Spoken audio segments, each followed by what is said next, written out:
Welcome to Bring Out Your Badass Self, a movement to break your negative thoughts and habits and instead focus on building each other up and encouraging fearless authenticity. Each episode, we will get vulnerable and share experiences alongside our guests and audience. Come rediscover your inner badass self. Good morning, badasses, and welcome to BOYBAS. I am excited about today's topic on emotional blackmail and understanding the coercion trap. And it's going to be an amazing topic. It's going to get juicy, I can already tell. And so welcome to our guest co-host, Bethany Jantzi. So thank you so much for joining us today. Thank you so much for having me. I'm really excited to be here. Yeah, I'm so excited.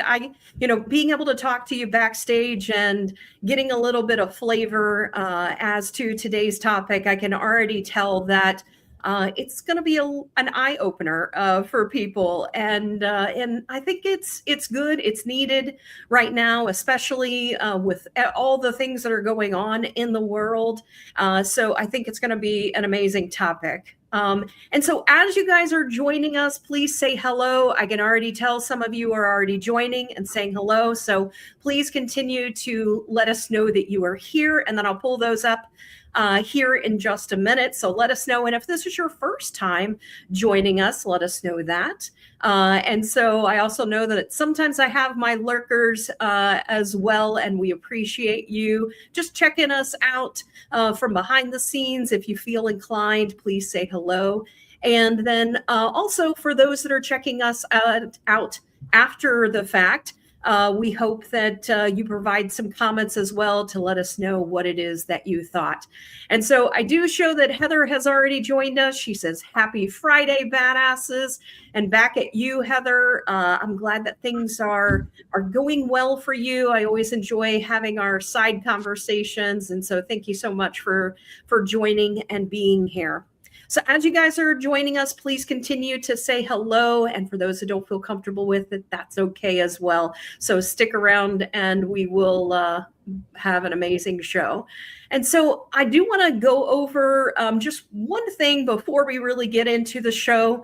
As many of you have seen, I am no longer at Full Sail Partners. So after 18 years of having worked at the firm and being a partner, it was a tough decision for me to be able to leave. But I really am leaving it to the universe to determine what it is that's next for me. And as you guys know, I'm all about growth. I'm all about people doing uncomfortable things and identifying how it is they can continue to grow and give back to the universe. And that's what, that little voice inside my head was saying, you know what, there's other stuff out there. I don't know exactly what it was, what it is, maybe it's related to BOYBAS, maybe it's related to something else. So right now I'm literally have no plans in place. I've just been no title, no new job, no neat plan, which is not like me whatsoever. But for those that know, some of the things that I've talked about in the past, for example, human design and understanding who it is that, what it is you're meant to be, understanding more about who you are. Mine is a projector, and I'm literally supposed to wait for the invitation and in what it is and knowing more of who I am. So that's where I am on that. And I'm going to continue to do BOYBAS. I have these two shows lined up, and then I'm going to continue to look as I continue in April. So if you guys are wanting me to continue to do that, I would love to hear from you on that as well. And so we also have J-Ro joining. She says, good morning, badass. On listening when I can, multitasking work and life. So interesting in this topic. This is going to be a good one. Awesome. Sending love and hugs. So nice to see you, J-Ro. And I think this will definitely be a good one, as well as next week's. It's going to be a little bit of an extension on the topic, but done in a little bit of a different way with someone else. And so let me do this. Let me do an official introduction to Bethany here, and then we will dive into the topic. And so Bethany Jantzi is armed with a Master of Science in the Psychology of Coercive Control. Bethany is passionate about supporting survivors in their recovery journey, and she also educates on coercive control in various contexts, from interpersonal relationships, cults, radicalization, high control groups, faith communities, and businesses.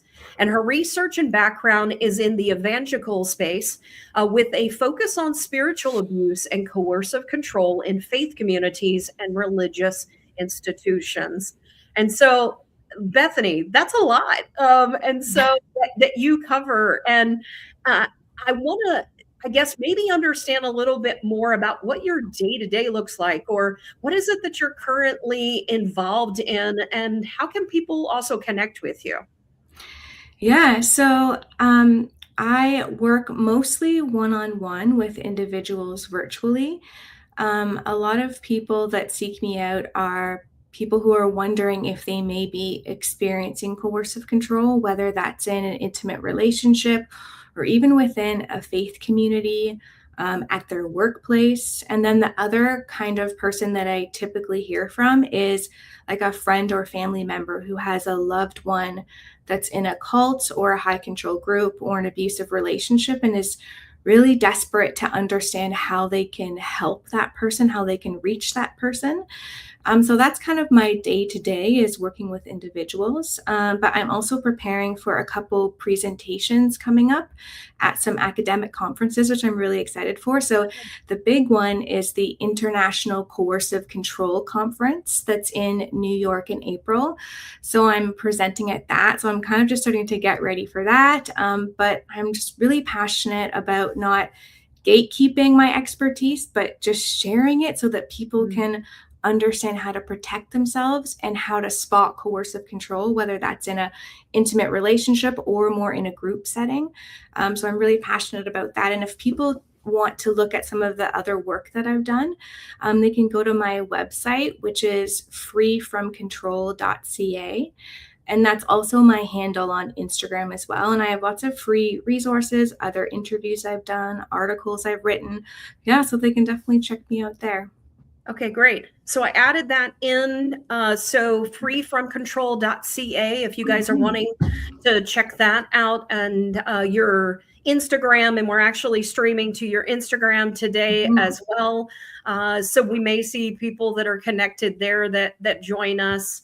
And then Jen said, yes, please continue. BOYBAS is great. And then Heather said, ooh, I'm excited to hear what Bethany has to say about all of this. So I'm excited about this topic as well. And I also love that you said that you're not wanting to keep this information in, that you're really wanting to be able to help people understand how it is that they, are they in this type of situation? Do they have a loved one that is in this type of situation? And today we're really going to get into like the red flags. And, so first, we're going to be focusing on like, what is emotional blackmail and its core elements. We're going to be talking about spotting those red flags and how people are drawn in. We're going to understand why people adopt coercive behaviors, and then really identifying the most common coercive tactics in high control groups. And so before I jumped in, I had to look up like, what is high control group? So maybe you could help us, like, what is that term?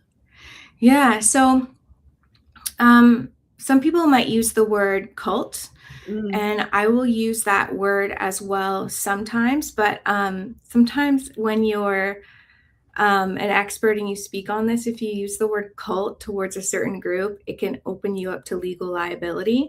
But then also I love using the phrase high control group, because that really captures the essence of these environments, is that they are a high pressure, high control, high demand environment. So really high control group is kind of another word, a more academic term for cult. So. Okay.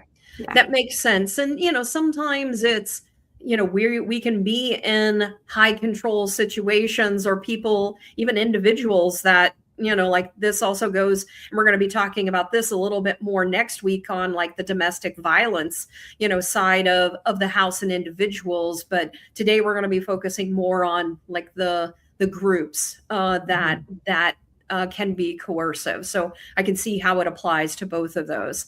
Yeah, I actually just want to say too that Yeah. if you can understand and recognize coercive control, you can see it in all these different settings, because really the way that abusive relationships work is that it really is a cult with a follower of one. So those same dynamics are present. So I always try and help people to have a more expansionist understanding of how they can recognize these concepts across different presentations. But yeah, so I love that we're having this conversation today, and hopefully it really will equip people to be able to recognize those things. Yeah. We also have Rocio that has joined us. She says, "Good morning, badass ladies. Hello from California." And so getting up early today. So I appreciate you joining us. And so as I started off by having you, I want to have you add further context to today's topic. So why should we care about the core elements of emotional blackmail and coercion? Because I think that most of us think, that would never happen to us. Like I'm a badass. I'm not susceptible to that. Yeah, I think it's important to care about this, because the reality is, if you are a human being, you are vulnerable and susceptible to coercive control. And I often find that people who have this knee-jerk reaction of judging people who are trapped in these situations and saying things like, that would never happen to me, like I would never fall for this, are actually the most vulnerable to being drawn in by these persuasive people, groups, and ideologies, because they fail to understand that it's our own basic human psychology that is weaponized against us to draw us in and to trap this. So I have some bad news. Unless you're a robot, you are vulnerable to this. So that's why we should all care about it. Yeah. I think that's a huge point. The moment we say that would never happen to us, that is the key to, because you have a fixed mindset of this would, and then if it did, then okay, now now how does that look? How does that look on me as an identity? Yes. From And a it person creates, perspective. sorry, I didn't mean to cut you off. Go ahead. Yeah. It also, like, when we have this kind of like black and white, like you're pointing out, this like inflexible thinking, those people struggle more to be able to put their finger on what's happening and what they're experiencing, because they have even more resistance to being able to accept that that is what's happening to them. And then I find when they finally do, they carry a lot more self-blame, because they held themselves up as someone who would not be susceptible. So it's just, there's a lot of implications and consequences and challenges that come with the people who have held themselves up as this kind of person that would never be susceptible. Yeah. And so Heather added, if you think that way, you have a huge blind spot. And I'm going to save Maria's comment because we're going to probably get into it a little bit more as we get in here. So Maria, thank you for joining us. And I'm going to bring that up here as we continue on, as I think it'll probably fit really well as we talk about some of the other things we're wanting to dive into. One of the other things, whenever I was thinking about coercion, and I could be wrong about this, but I think many think that it is being physical. They think physical force a lot of times with coercion, like force coercion. But what are the situations that lead people to experience emotional blackmail and coercion? Mm-hmm. Yeah, I think it's so important to explore this, because a lot of times what I'll hear when a victim's decisions and choices are being judged by outsiders is they'll say something like, no one held a gun to your head. Like this idea that coercion is so obvious and we would all recognize it, which if that was true, we would not have people who are victimized by coercive control. And this emotional coercion, it's invisible. This pressure that is applied, this tactic, it affects our psychology and it affects our sense of psychological safety, which means that it makes it harder to say no. So it reduces our choices. And the reality is that if you in any situation don't feel safe or free enough to say no, then your yes is coerced. There's a level of coercion there, but no one sees that. That's all kind of internal operating inside your head. So understanding coercion, it's more about recognizing that the choices that people make trapped in these situations, they're selecting their choices from a reduced options that are available to them, and making choices in a way that they feel will manage their own safety. And so it's invisible, and we don't understand why people make those choices because it all happens internally.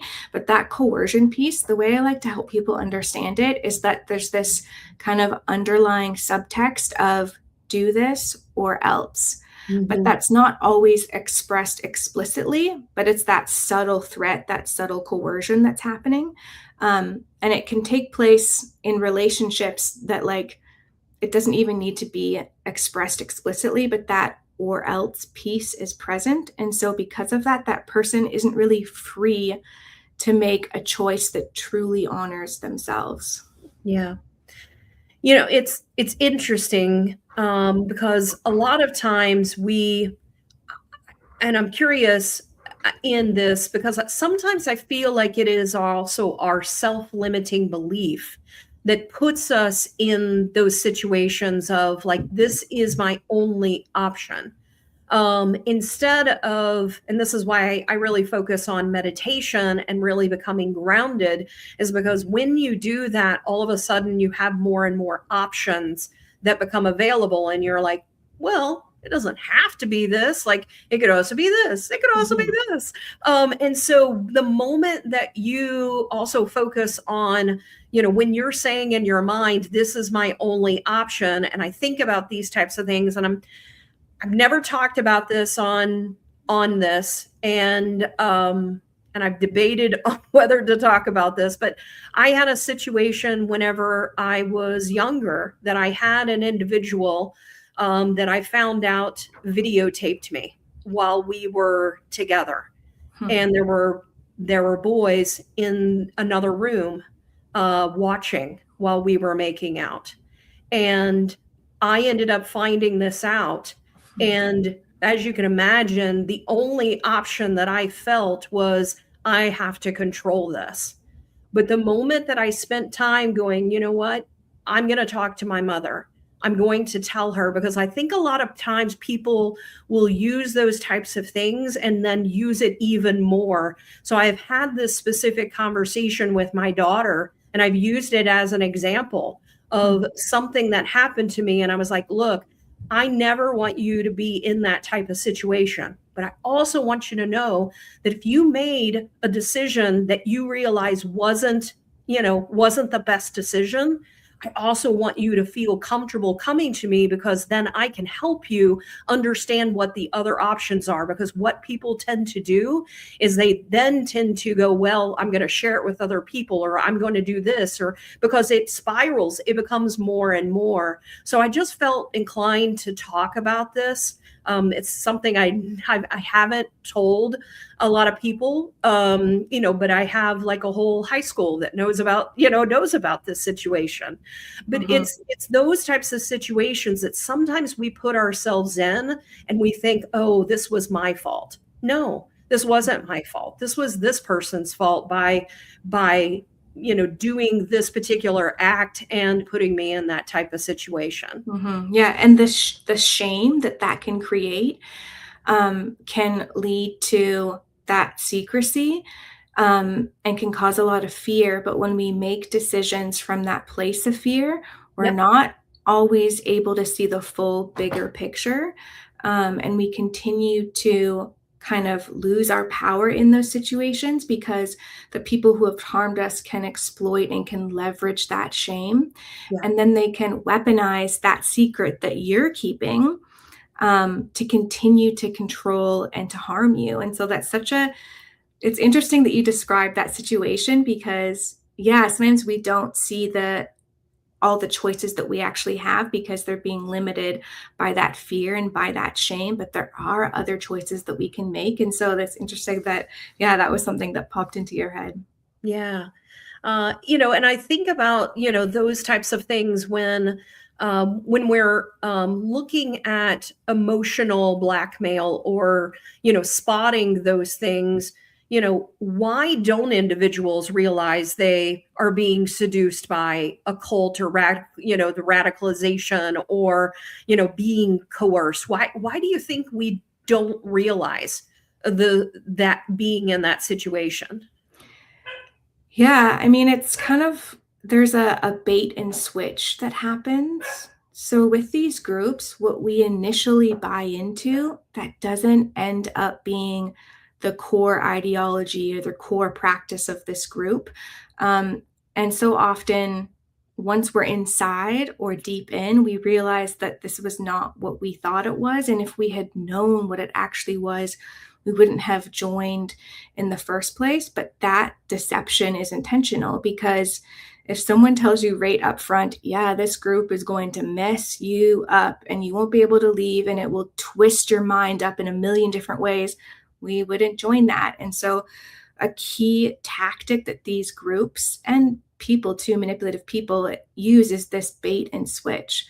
And there's also a process, like in terms of emotional blackmail and coercion, they employ a lot of things like fear and really exploiting your sense of obligation, like inducing a lot of guilt in you. And all these things psychologically lead to this fog of confusion.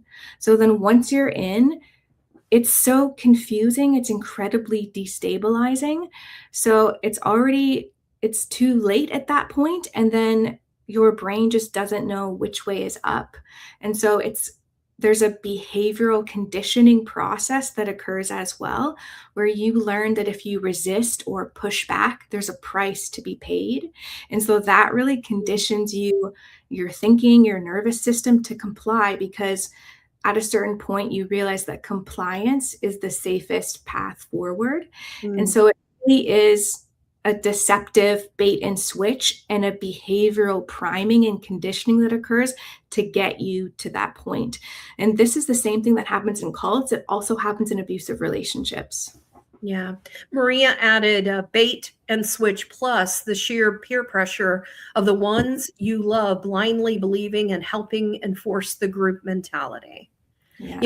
And I think about, like, sometimes the reason people get into these situations, for me, like, as I've, looked into this, is also people want connection.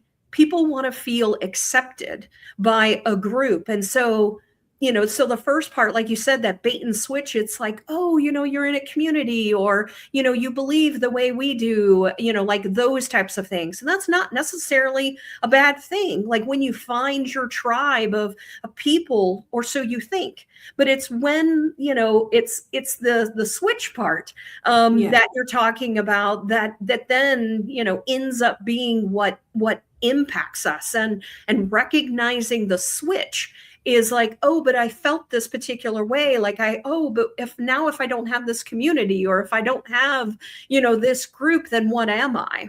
Yeah. And that's why I thought it was so important that we started off talking about how we're all vulnerable to being sort of persuaded into these groups, brought into these groups, is because they exploit and leverage our basic human psychology and desire. So what you just mentioned, a desire to belong, to be part of a collective identity, a desire to have a sense of purpose, a higher purpose, to be part of creating good in the world.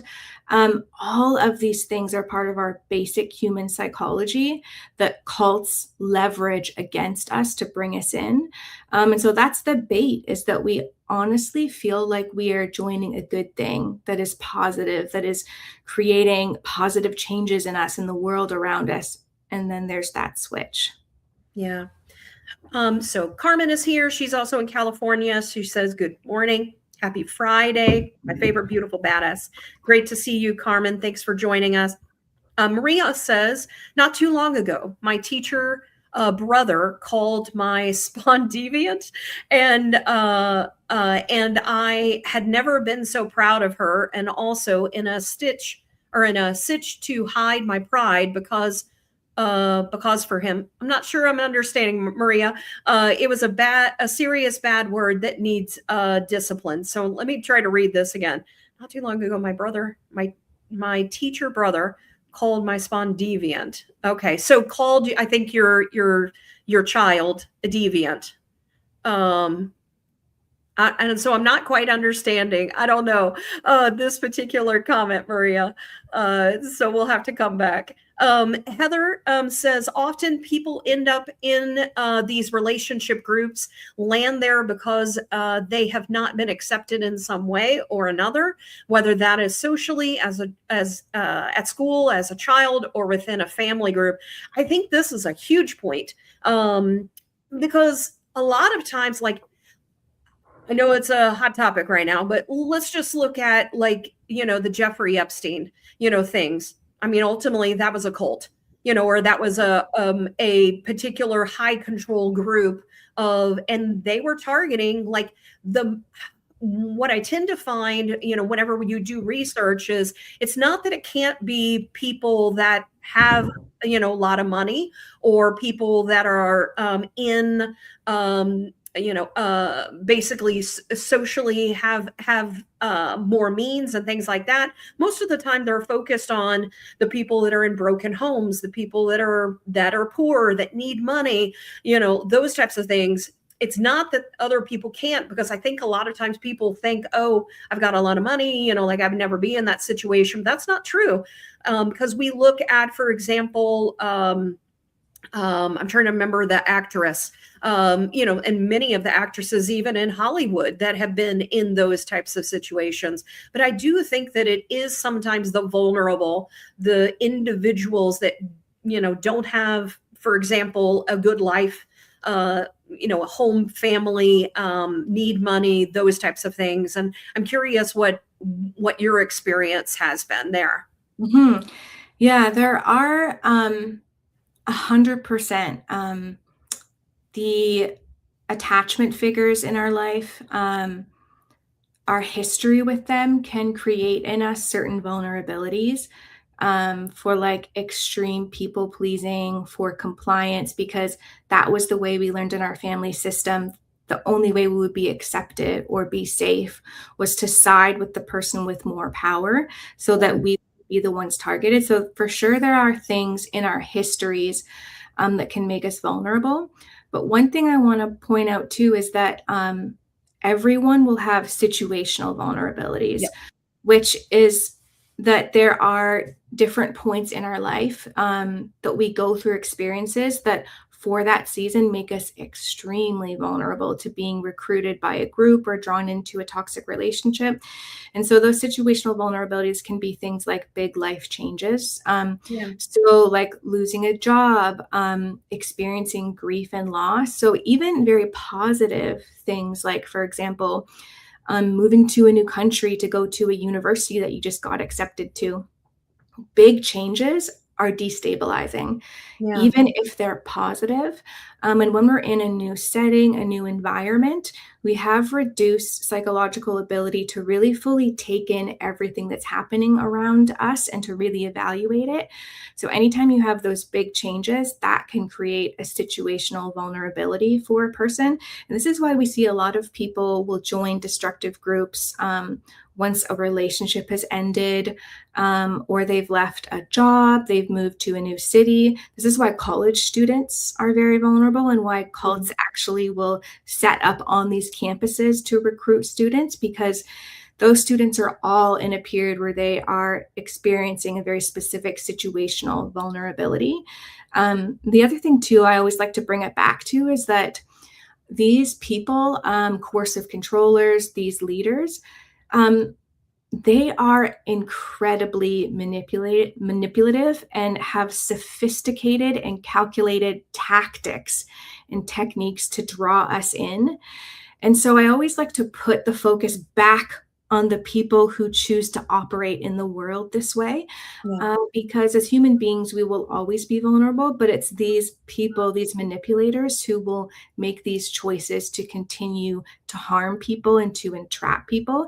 And they're often very charismatic, charming, and have very sophisticated tactics that they use. Yeah. I think about the things that are going on in the world, and I think about, like, even in Hollywood, like, if your goal is to become an actress or to become a singer, like, some of the ways that people coerced individuals and manipulated them was, well, if you want this, then you'll do this.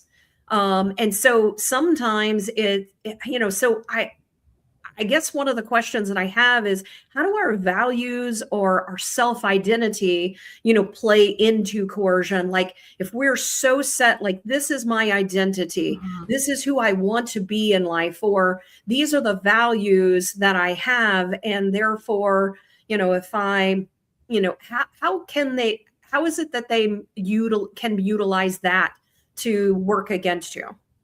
Yeah, so the hallmark of any destructive group or high control environment is that it will readily sacrifice the health and well being of people within that system to support that institution and its reputation. So, for example, like I think often a lot about the beliefs and kind of behavioral conditioning around marriage and a divorce prohibition within these conservative evangelical spaces. Yeah. And so, in that way, that ideology, the institution that is put above people's health and well being, is this institution of marriage, and this idea that people in the church, they don't get divorced. Look at how their marriages stay together. And so they expect people to sacrifice their own well-being on this altar of marriage and the forward-facing reputation of the church, and how everyone is thriving and flourishing in there.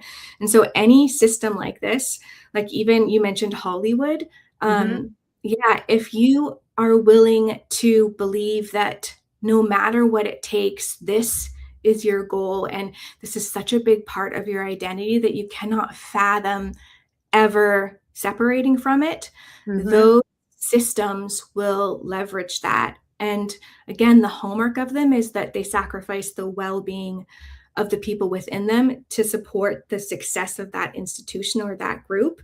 And we can see this even in so I'm not sure if anyone's been watching the Olympics, but there's an ice dancer. She's retired now. Her name's Gabrielle Papadakis is, I think, her name. And she had a partner, and she wrote this memoir describing his abuse and his control, and how within this institution of ice dancing, they require these athletes to sacrifice their own well-being, their own physical autonomy to support this system that is beautiful and enthralling and magical and powerful, but at what cost? And she so brilliantly talked about how, particularly for women in that system, they are required to sacrifice themselves and their own autonomy to be able to stay within that system. This is so common actually in sports. So a lot of people don't think about sports sometimes being a high control environment. But if you followed the Hockey Canada scandals that have been coming out, and even there's this amazing journalist, a sports journalist, Rick Westhood, I think is his name. I'll have to look it up. But he wrote this book called We Breed Lions, and it explores Canada's hockey culture from junior hockey all the way up. And it's the same thing. It's this system that, to uphold that system, they are so willing to turn a blind eye to how it will chew and spit out the people that are within that system, and really sacrifice them to uphold this institution. And he talks about how even this idea that if you criticize hockey, you criticize Canada, and you can't criticize hockey. And so we have these identities that are so enmeshed and inappropriately merged that we ignore and can't look at the harm that the system is causing to the people within it. So anyway, sorry, that was kind of a long thing, but yeah, these cults, these high control environments can exist in so many different contexts. But the key characteristic I want people to hold on to is that they will sacrifice the well-being of people within the system to uphold the reputation and that forward-facing face that is put forward by that institution. Yeah. The other thing that I didn't connect the dots until like this moment is that think about the systems or the things that you believe even in society. And I'm going to give you an example. So one of the things that they have found is that, a group of individuals are in a prison and you have the guards that are watching you, and these are the things you can't do. What they have found is that eventually the guards aren't even needed, that the people start to point and basically do the work of the guards. And so think about that type of scenario and the things that we are doing. And you brought up gymnastics, you brought up the Olympics, and I thought, well, Simone Biles, for example. So think about her situation. She was trying to fight the system, saying, I am going through a mental crisis. Yeah. Look at how all of people started pointing at her and saying, you're weak, like you're not an Olympian, you're not, this, you're not that. It wasn't even like, the people within, all of a sudden it was the people that were outside started to tell her how horrible she was and dismissing her in her most vulnerable state, making it even worse. So I think that's the interesting part, is that it's not even necessarily, we always think it's a leader. Sometimes you become the person that then reinforces and becomes a part of the overall system that you didn't even realize you were playing into. Absolutely. And that's actually what leaders actively cultivate, is they cultivate many people that will police their fellow members. So anyone who has been a part of an abusive faith environment, or a woman who's being abused by her husband in a church, they'll have stories like that. Well, they will disclose to other women in the church, and even just other congregants will tell them like, I think like you just need to submit more. I think, there's selfishness in your heart. You need to look at your own heart. And so these high control environments, these leaders will intentionally cultivate a self-policing mechanism within their members. And so if a member expresses that they are struggling and they believe that it's tied to the system or the institution, they become enemy 101. And so people within their own group will turn to them. And that's how you know that that community has been conditioned to prioritize the institution over the health and well-being of people inside of it. So like Simone Biles, just like every person on this earth deserves to have good health and to have well-being and to have mental health that is thriving. She deserves that. But all of a sudden we turned on her, and people turned on her because she expressed that within a system that we did not want to criticize. And we did not want to think about how this system can make the people within it vulnerable to mental health struggles. And so it's that dynamic of the system over the person. We value the system, we will sacrifice the person, and we expect that. So think about in your own life, I want this for the audience, like think about when she says the word systems or institution or like all of those types of things. I mean, I can't tell you all the different things that come to my mind. Like, you aren't a patriot if you don't believe this about the United States. Well, why? Why can't we admit that the United States has done some shitty ass stuff? Like, why are we being told we can't be also patriotic? So think about those types of things. Think about, and Maria brought this up, earlier. So I'm going to go to this topic. That's exactly what did it for me. I learned enough to leave my Catholic marriage, and it started with leaving the church. As a recovering Catholic, I see these things everywhere now. And so think about, like, okay, so you have priests. How is it that we had so many people that were victims of molestation, and it was, well, keep quiet, this would hurt the institution? So, like, it's those types of things when you start to go against your values. And I'm going to say it, people that are defending all of the people in the Epstein files, I don't give a shit who it is on either side. The moment you start to say, like, you as your values would be, yeah, I don't want to have people that hurt kids, that molest kids, but yet you defend whoever it is, and all of a sudden it's okay because there's a better good, in whatever it is. And so I think about all of these, Hollywood and, even work situations, like, oh, but, we have to protect the company, because of XYZ. That's why whenever I was, one of the leaders, I told everybody, I was like, no is a complete sentence. Like, yes, we need to be able to do things from a company perspective. And if you can't provide that, that's okay. Like, we just need to find someone else that does, and you are also able to believe and do what it is that is best for you. Like, it does. The thing is that it can be an and it doesn't have to be a but. In there, in the situations, like, companies need to start to look out for their employees and understand that your employees are the assets to your company, not the money that's coming in and the greed that is coming in.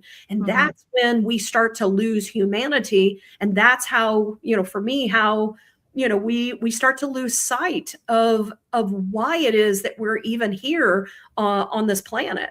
Yeah. And that's the thing, is like, these systems, these institutions are not worth more than individual human beings who deserve to live with dignity, to have safe workplaces, to have safe environments, and to have their autonomy and agency protected and upheld. Institutions and companies, they aren't worth more than an individual's dignity and their well-being. They're just not. Yeah. But we have been kind of conditioned to see it the other way, which is just catering to capitalism and to people making money and sacrificing the people inside those systems, which is just unethical. I know. Yeah. Let me, we got a lot of comments coming in. So Myra has joined us as well. Good morning, Myra. Great to see you. This was going back to her comment. She said he wanted to have a serious conversation about her being deviant. But what he meant was that she wouldn't conform. And that is my child. And so she's saying that, like, no, I'm not deviant. I'm just not conforming to your beliefs. So I think that's a great example, Maria. Jen says, yes, wanting to belong, have a sense of security, identity, purpose, and trust in others. But what I've learned in the last couple of years is to look within. Stop trying to belong, to trust myself. Oof. Stop right there. Everyone read this. And I want to talk about this specifically. So I see a depth psychologist, and one of the things that I talk to her about is when I meet with her, it is about me. When she meets with my daughter, it's about her. When she meets with my husband, it's about him. And so the purpose of, like, counseling, like for couples counseling, a lot of times counselors focus on the fact of, oh, we're trying to save the marriage. No, if you're really trying to save anything, you're trying to save the individual to go down the path that makes sense for the person. And so when we think about that, instead of trying to save a marriage, save the institution, save all of these things, and we just simply focus on the individual and help them to understand, like, well, maybe, this isn't for you. Maybe you need to go elsewhere. How can we work together to get you there? And that's one of the things that I have always said as an employer is I was like, look, we may not be your forever home, and that's okay. I want you to grow. I want you, to go find out what it is that you're most passionate about. That's why I never worried about people getting on LinkedIn, because I was like, if you find a better place and a better position for yourself, that's what I want for you. And so it's not about me forcing you to stay here. It's about you finding what it is that you want in life. And so isn't that really what we want from the fellow people that are next to us, helping to root for us and support us in whatever choice that we make? And that's why I made the choice that I wanted. I wanted to grow. Was I worried about all the people I was leaving behind and what they might think? And did I feel pressure of, oh my God, if I'm not there? Yeah. But I also knew that I wanted to grow. And that was a decision I had to make for myself. And that is what I want for everyone. Yeah, I think you touched on something so important, because there are certain things that are never worth it. The price is too high, the cost is too high. So trying to save a marriage that is actively undermining your agency, your autonomy, your dignity, Yeah. that price is too high. So like any environment that asks us to actively abandon ourselves, it is not going to end well for us. And we have to have like a knee-jerk reaction to saying this because of my growing up within Christianity, but we have to choose ourselves that we do deserve autonomy, agency, and dignity. And so any environment that requires you to sacrifice that and to abandon yourself, that cost is too high. Yeah. So David Marshall is joining us. So I think you're new, David. So thank you so much for joining us. He's coming from LinkedIn. He says, what do you overcome how do you overcome learned helplessness like you were describing? Yeah, that's such a good question. I love this question. So when we talk about learned helplessness, we're talking about what the end result is of a type of behavioral conditioning that really collapses our ability to really make decisions for ourselves. So what happens in these environments is that the abuser's reality, it really supplants our reality. So we begin to see the world the way that they see it because we have been conditioned to see things that way. But also, that's also a mechanism of how we keep ourselves safe to a certain point. So in these abusive dynamics, these abusive groups, compliance, it seems like the path to safety. So initially, we are making choices to comply, to not speak out about certain things, because we think that this is the best path forward. But over time, that actually shuts down our ability to really make free, authentic choices. And so psychologists talk about our psychological space for action, which is our ability to make choices that have to do with the future. But what happens is in these environments, our psychological space for action is collapsed, and we're reduced to just surviving day to day, moment to moment. How do I not be a target of this person? How do I keep myself safe? And so that is sometimes what people will talk about when they talk about this learned helplessness. And so the process out of that is so tricky. But the first part is recognizing that this person has kind of gotten inside your head and has created a lack of psychological safety. And one big indicator that we often see is that people will police their own thoughts, and they will be really quick to create justifications and reasons for why this person or group is harming them or making certain choices.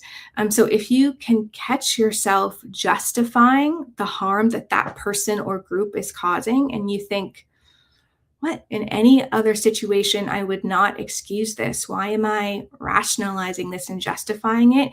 You've Mm, just put your finger on that psychological control that you are experiencing. And once you recognize that, you can begin to take steps to exit that. And that learned helplessness is really a function of your self-trust being chipped away at over time and over time until what you rely on is all external. It's that person who has that control. And so you yeah. have to start to take back that control and to build that muscle of self-trust again. Yeah. As you were talking about that, I was thinking about different scenarios or things that, we always want to side with like a group in a lot of ways, especially whenever it comes to like political stuff or things like that. But one of the things that came to mind with learned helplessness is that think about the messaging. And so, being a female, one of the things that I think about is sometimes the messaging that we get that the men are supposed to be the provider and the protector. So, think about that. We're teaching women learned helplessness when you really think about it. So, what is a provider? What is a protector? So, for me, what a provider and a protector is, and what I see from my husband, is that he supports me in whatever the decision is, but we talk about it. It's a partnership. It is, well, how will this impact you? Well, how will this impact you? Like us understanding how it will impact each other versus, well, I'm supposed to be providing, like, oh, you just go and do blah, blah, blah. Like you're teaching women in a lot of ways that learned helplessness. And then I start to think like, a lot of Republicans are like, well, people just need to pull themselves up by the bootstraps. Okay. Well, let's think about that. Sometimes people do need help. And hey, Democrats, yeah, like, do we also want to have people not learn how to help themselves? Like both have, validity, to the thoughts, but like if we come together and say like, well, what do we really want from society? Like we want to help support people when they're in a really bad, shitty time that they actually need food. Like, can we all like agree to those types of things? And then, hey, we want to be able to enable you to understand your thoughts and the self-limiting beliefs that make you feel like the only thing you can do is just, take money from the government and that you can't do more. Like it's all of those types of things. And so like if we come together and really understand the validity potentially on both sides, but not focus on shaming people and making them feel bad about themselves, like isn't that what we ultimately want for people? Yeah, what you just touched on is such a key to being able to engage critically, and that's this idea of compassionate curiosity. So, when we can engage in compassionate curiosity, it protects us from sliding into this black and white thinking, this inflexible thinking, and this us versus them. Yeah. There is something kind of like inherently wrong about this group of people or this idea. And that's what cults and abusive people will try and get us to slip into, that kind of thinking, because then we really buy into their ideology. But what can protect us against that is trying to always engage in compassionate curiosity. And that is what you're talking about, is like, shouldn't everyone get to have food? Is there a way as a society where we can figure out how every person can have their basic needs met? Like, that's compassionate curiosity. Yeah. I have some other comments that are coming in here. So Kim has also joined us. She says, happy Friday and good morning, badass ladies. Sorry I'm late, but I'm here. And so she sent that a little while ago. We also have another person. I'm not sure, Chick Up IKU, gymnastics, Bailey dancers. I'm not sure. Maybe ballet dancers? Maybe. And so maybe when we were talking about gymnastics and ballet dancers, I could definitely see that. And then Maria also had said, yes, like moving a priest to a new church instead of reporting them to the police, 100%. Yep. And then we also have master manipulators, are charmers. And then we had some other comments. Girl Scouts, 99% of all organized religion, royal family, schools, especially private ones, music fan extremes, donating to the United Way. Who doesn't have the best ratio for donations versus spending? And I think there might be some more, but it's not showing up. And then Jen says, yes, no is a complete sentence and standing up for human decency. Going back to our president saying piggy, loser, lowlife, etc. Are his supporters not parents? If this were their kids called that.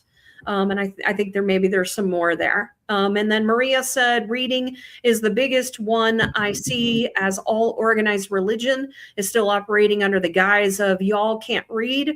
So let me tell you what it means and how it translates, translated, and tell you how to live. Yeah. I think, anytime we have people that are telling us this is how you should live, instead of like, take some time to think like, hey, I'm gonna ask you some curious questions, or I'm gonna give you some information to, ponder onto things. But the moment people tell you how to live, I question it. And I've questioned it since I was little. Like every time when I went to church, like I went to Baptist church and I would go to different churches, like with my aunt, and I would ask them questions because I'd have curious questions. And they were like, oh, you just need to believe. And I'm like, believe what?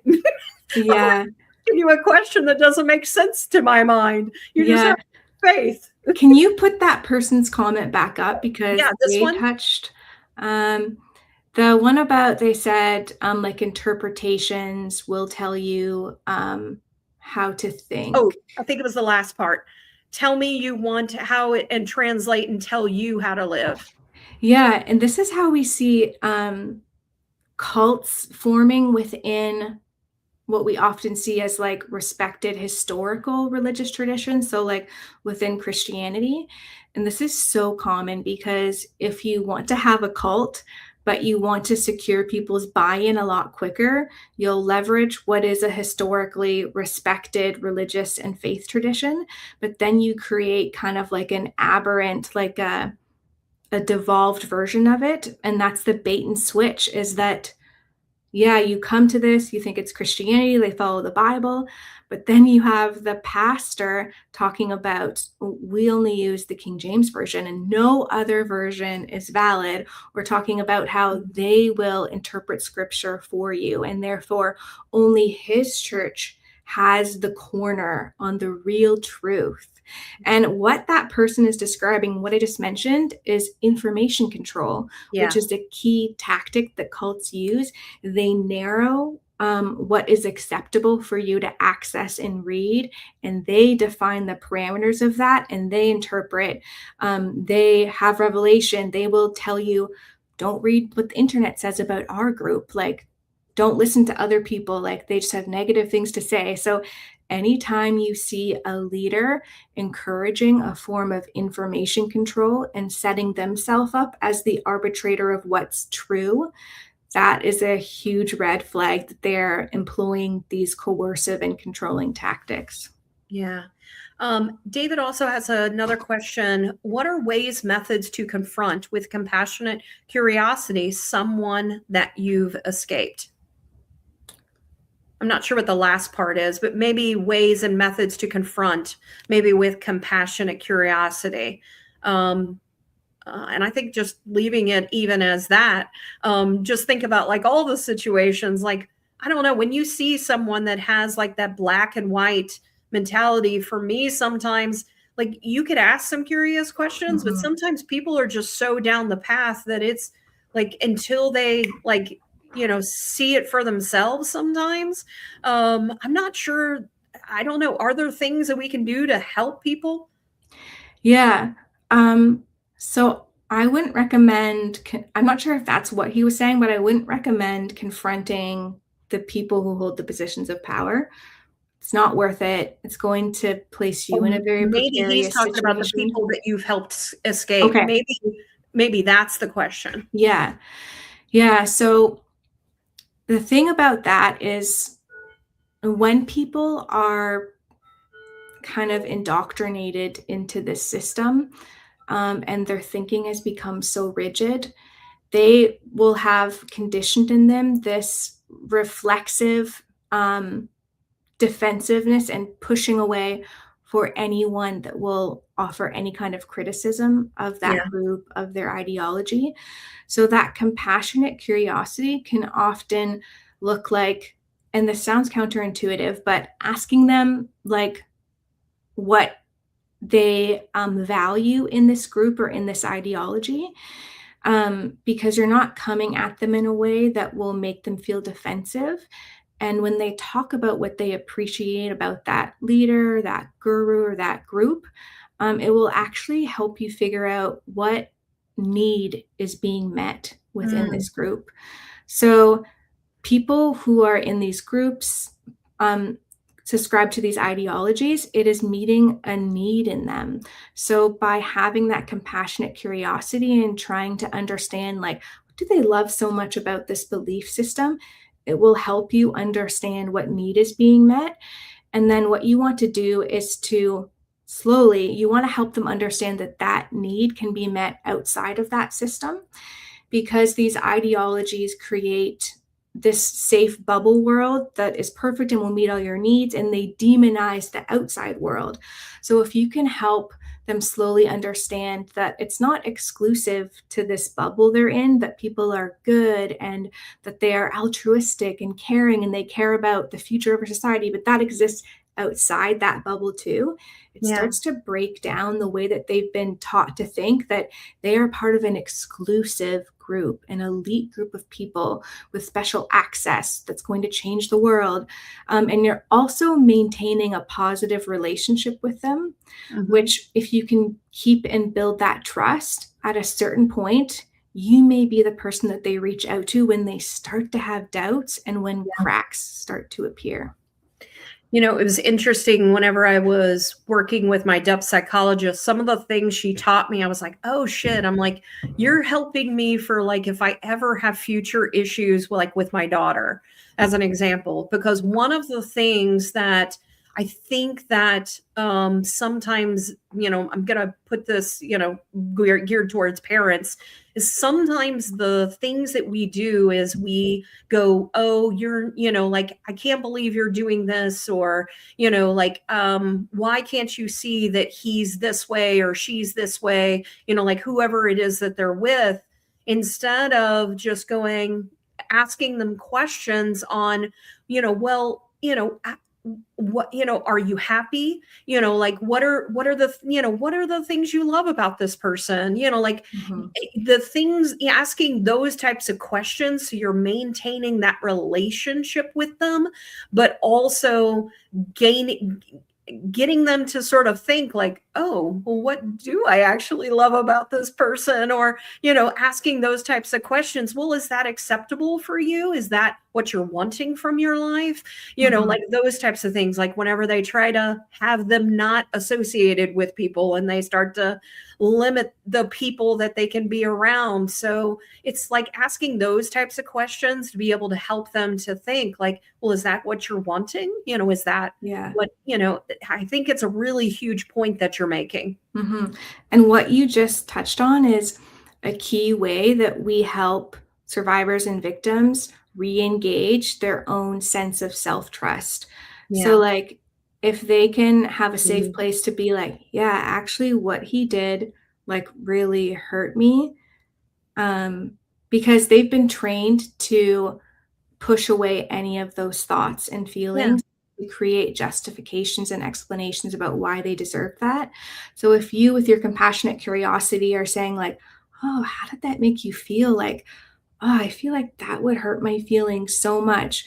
You're like creating a safe space for them to slowly trust themselves again and to tune into the like, yeah, like what did that feel like? That didn't feel good. So that was such a good example. Yeah. No, I love that because it's, really that belief in yourself and that trusting yourself. Like those are the things that a lot of times we lose is trusting in ourselves. Like I know what it is that I want, or I know what it is that, I'm needing in life. I should just trust that's, what, trust in myself. And so earlier, I think Maria said, I think it was her, she said, going within, it really is, that type of thing. Lisa said, gosh, I'm late to the party. Stopping by to say hi. We'll watch on the team replay. So thank you, Lisa, for joining us. And then Maria also said, I try to go for curious questions. Thank you, Sarah, which are still offensive sometimes. Like, how do you reconcile your vote with what the Pope supports? And so I'm with you, Maria, because sometimes like I'm trying to be curious, but I also am like, how can this person not see the stuff that's going on? Yeah. Any thoughts on that? I think, you really have to like remove your ego, remove, the belief and just ask, find like, if I were in this situation, how would I want someone to approach me? It's Yeah. hard. Yeah. It's hard because there is like a level of groupthink that happens where you kind of trade your critical thinking for membership in this group. You Yeah. all have to believe the same thing. And that belief system often has a lot of inconsistencies and incongruence, but you can't point it out, being like, well, there's a lot of hypocrisy there, because then that threatens that whole Yes. way that they think. So that it's like you either get to be a member of this group, but if you do, you have to engage in this group think. You can't point out those things, and that cognitive dissonance can be just like very painful. And so you kind of build up protections against it. But yeah, it's such a common thing. We all have blind spots. I have blind spots. We all have blind spots. And so trying to always maintain the ability to think about why the other person sees value in their belief system and what they believe, really putting yourself in their shoes, it will really help preserve that cognitive flexibility that we need, that protects us from falling into black and white thinking. But it's way easier said than done. So It is. So we've touched upon a lot of the red flags, people that are charismatic and sort of question individuals on thinking differently, the rigid beliefs that people have, the information control, and we haven't necessarily touched upon like behavioral regulation. I'd like to talk about that. We have very much talked about like the emotional manipulation. You've definitely talked about like peer pressure and group thinking. We maybe touched a little bit about on exploitation, but I'm curious, are there, other things like other, tactics or ways or characteristics of like how it is that these high control groups are really, helping to control the narrative that leads you down believing and just so supporting them? yeah, it's like a big part of it is that human beings, our psychology, we are drawn towards certainty. And so we are very drawn towards someone who expresses something with like a lot of confidence. Like, this is what I found to be the truth. Like, this is the way it is.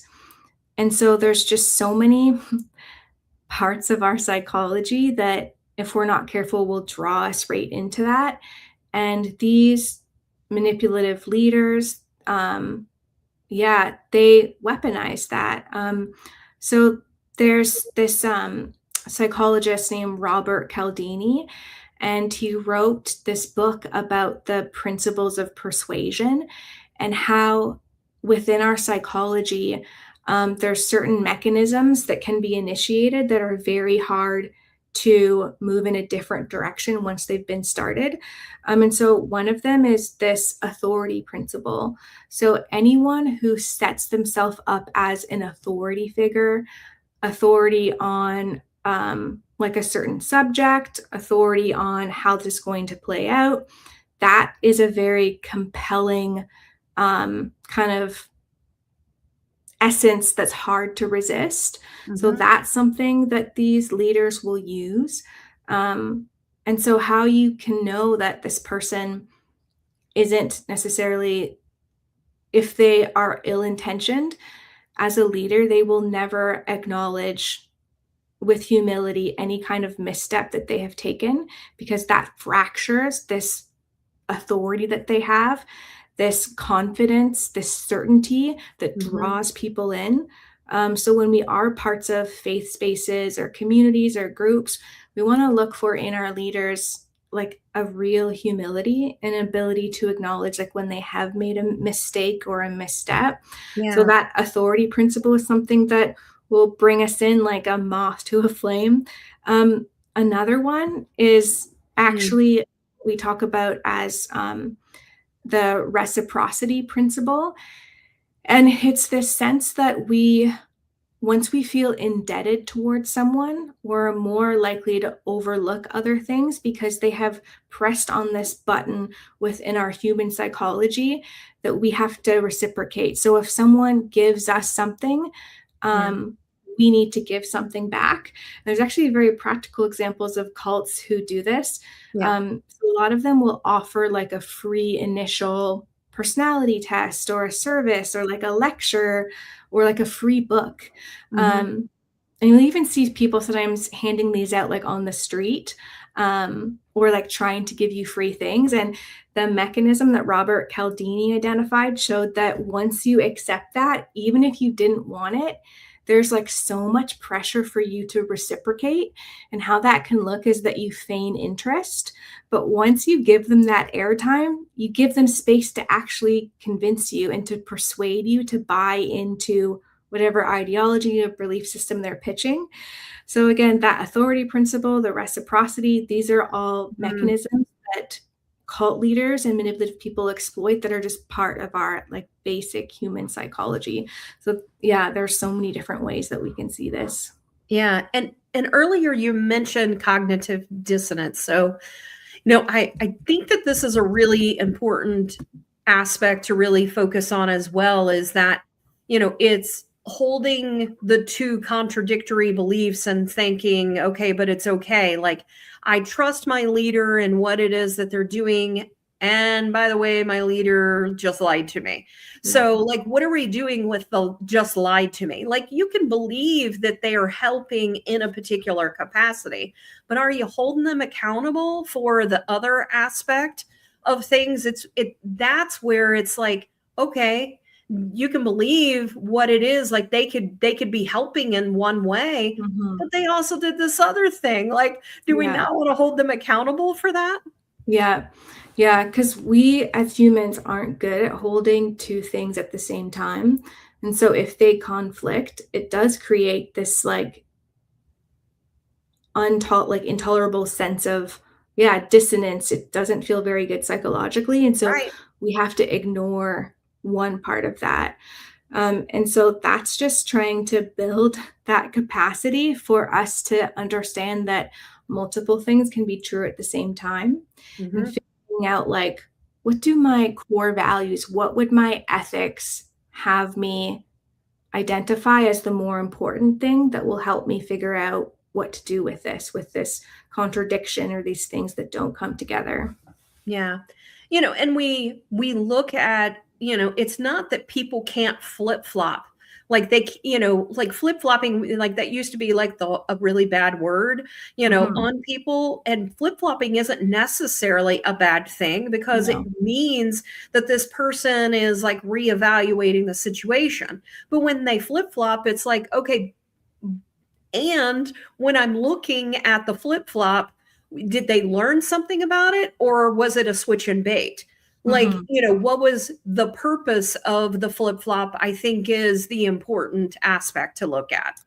Yeah, totally. Because as humans, we should be learning and we should be evolving as we get new information, as we understand things in different ways. And so there should be an evolution of our views and our belief systems. And so that's why I'm always like, ooh, red flag when I come across a pastor who is like proud that they've had the same theology for 45 years. I'm like, that's not the brag that you think it is. That shows a lot of cognitive rigidity, and that you are so committed to the system that you can't evaluate it or look at it critically for if it's producing bad fruit. Yeah. So I think those changes are actually a good sign. But also what you said, Sarah, is that it's good to look at like, what did I learn about that? Like, was there something that I missed that maybe I want to make sure that I'm really looking out for as I kind of feel like I really resonate with a certain idea? Am I really looking at it critically? Like, what did I miss last time? But yeah, like an evolution in the way that we believe, the way that we see things and people around us is actually a really positive sign for us. But you wouldn't believe that when you look at the dichotomy and the polarization within our society, that they take so much pride in being so entrenched in that belief system. But that actually just shows me that they have very black and white thinking and that they're not really able to engage with nuance. Yeah. I'm going to give a controversial one here. So COVID, when COVID came out, like there were certain things that I believed, I was like, oh, I'm trying to follow the science. I'm trying to look at these types of things. And then the more I looked into it, I was like, okay, maybe I don't believe this particular way, like it's being okay. Like, but one of the things that I found is that when people were on the COVID train, they were this way and they were this way. And it was like, okay, but can't both of you like have some validity in those types of things? And so it's even just those types of topics.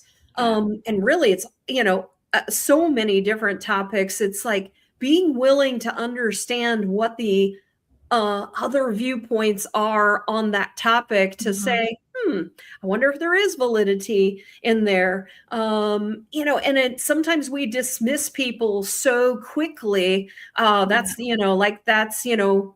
we've demonized someone for a particular viewpoint. And now, shit, I just demonized someone. So now I've got to stay with this viewpoint. Otherwise I look like an asshole.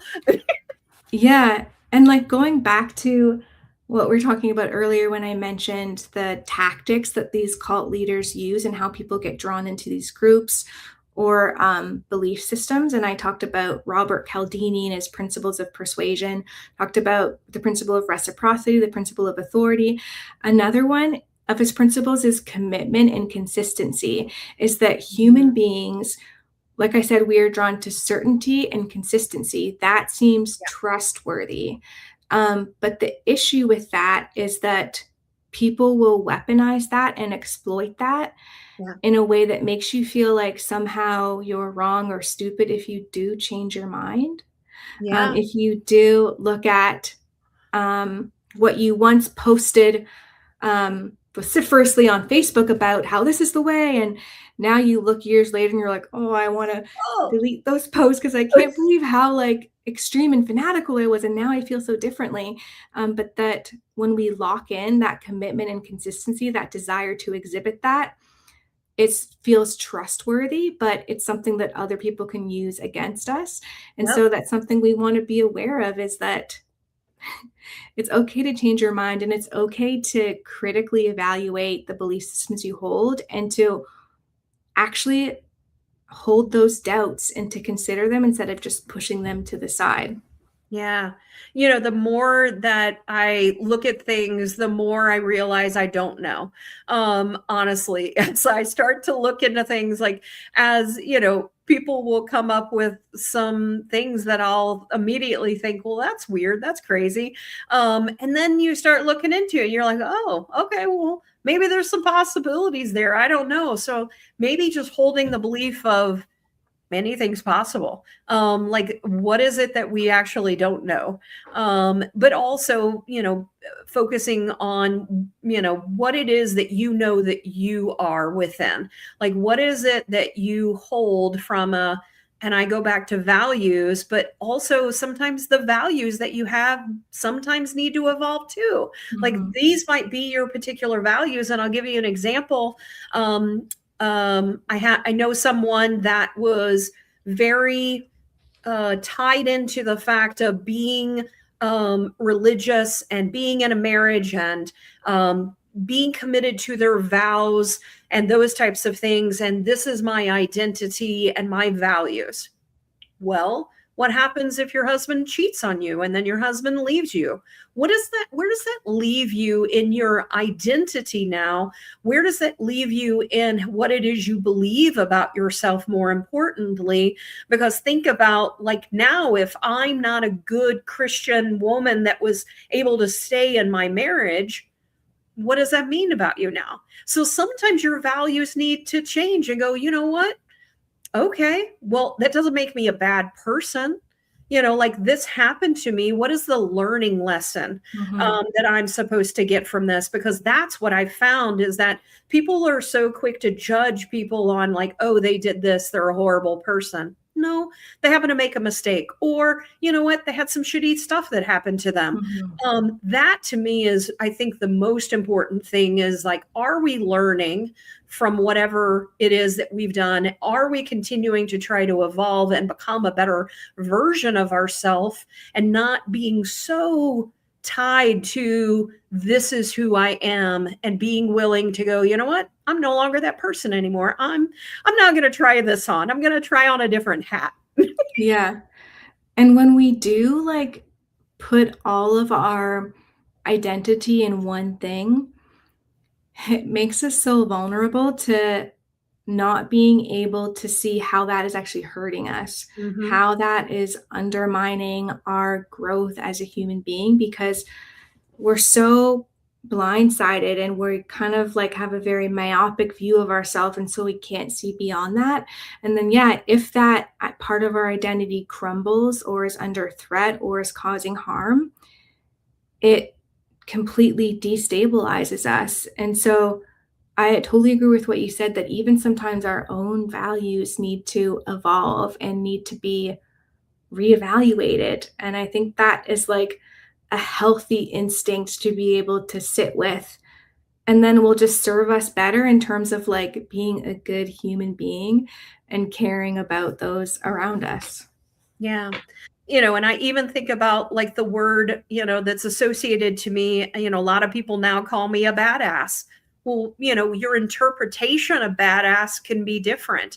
For me, badass is being vulnerable. It's being Hmm. willing to understand that you don't know all the answers, that you're seeking more information, that you're willing to explore and learn. Like, that to me is a badass. And to not always accept the authoritarian ways of how people want you, like authority. So, like, yes, I believe in police. I believe in those things. I also believe that sometimes, police do bad things.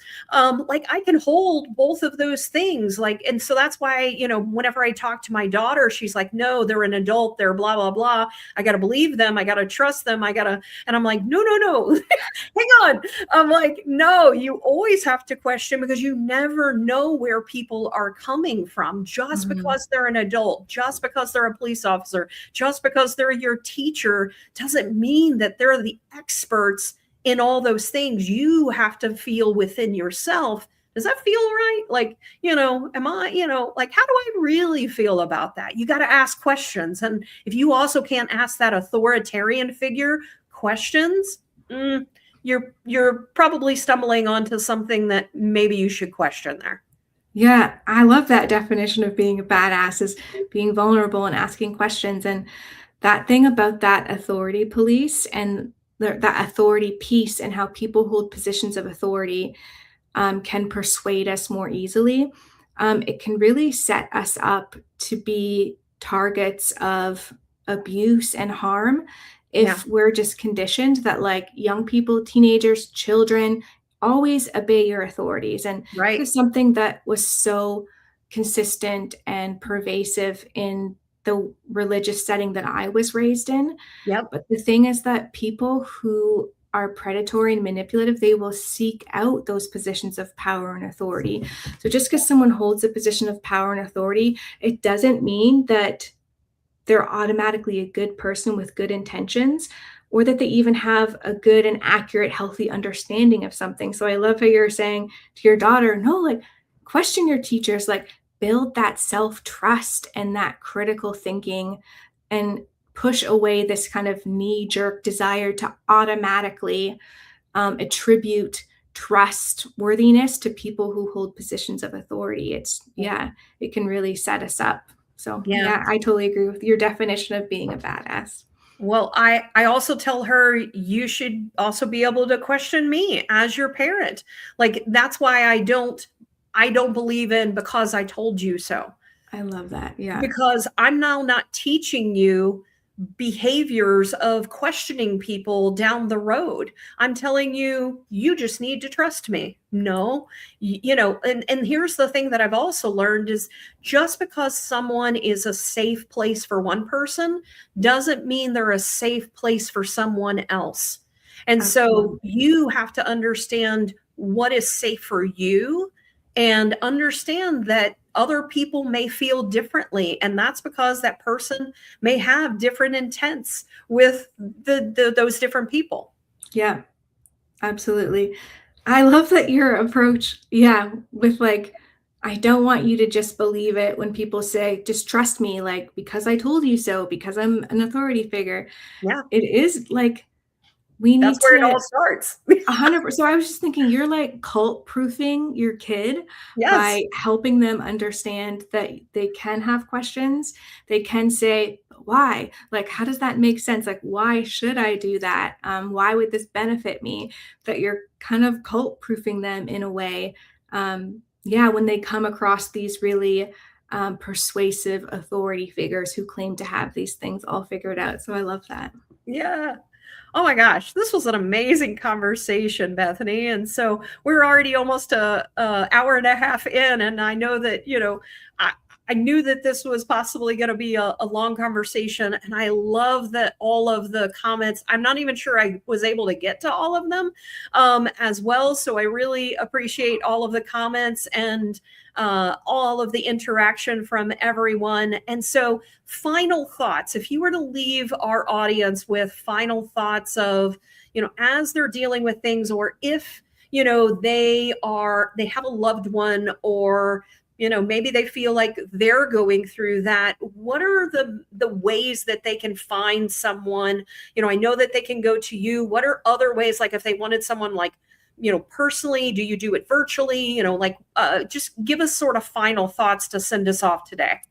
Yeah, I would just say, just first off, if you already have concerns about a group that you're a part of or a person that you're with, that is a huge step that I don't want to minimize, because when we look at coercive control in a relationship or in an environment, it is like an invisible cage that you are never meant to be able to identify it and see it for what it is. So if you have these little doubts in your brain thinking like, this doesn't seem right, like, why is my life shrinking? Why am I doubting myself? Why am I deferring more and more to other people to inform my actions and my beliefs? If you have a doubt, listen to it. That's often the first step. And then, reaching out to a professional that can really help you understand these dynamics of coercion and psychological abuse and coercive control. There are so many great people out there that you can look to, but there's a lot of resources on my website if people want to reach out, and I do see people virtually. If you want to book a consultation and talk about your situation, if you're concerned that you have a friend who's trapped in a high control environment, or a friend who's trapped in a controlling relationship, just reach out. There's help out there, and listen to yourself. And listen to yourself and watch out for systems that seem to always prioritize their reputation over the health and well-being of the people that make up that system. Yeah. Be a part of the change. Think about the organizations, the companies, all the different things. Like, how we change this is each of us, and finding more people like us that question, like, be willing to question. Yeah, and so often in these environments that are marked by high control, we've been conditioned to not voice our concerns, but I guarantee you're not the only person that's thinking, there's a lot of hypocrisy here. That seems messed up. But it's just because they've siloed people and trained us to never criticize that we think we're the only person. But I guarantee there are others like you. And so we want to push through that isolation, push past that information control, and start to connect with other people. So, I yeah. love it. Bethany, thank you so much for joining us. I hope people got a lot of value out of this. I hope people that need to see a topic like this to understand that they can believe in themselves. They can trust the questioning of things. Will see this as well in the future. And I do want to pull this up again. So freefromcontrol.ca. If you want to reach out to Bethany, if you're looking to be able to help yourself, help others. So also check out her resources, things like that. And I know you have some webinars and different things that you have coming up. So hopefully you'll have those listed there so people can see you again as well. Yeah, definitely. Thank you so much for having me. I feel like we covered like so many different topics. So I hope that everyone that tuned in, like something piqued their interest that they're going to go look further into. So I'm just grateful for you having this platform. And yeah, thank you so much for having me. Yeah, thank you. And everyone have a badass Friday, and we will see you next week. And we're going to be talking about conditional approval. And so we're going to be touching upon that, and it's going to be geared more towards like the one-on-one, relationships that you have in your life. And how it is that people will use particular tactics that sometimes they don't even realize that they're using as well. And so again, thank you again, Bethany. Thank you everyone for joining us, and have a badass Friday.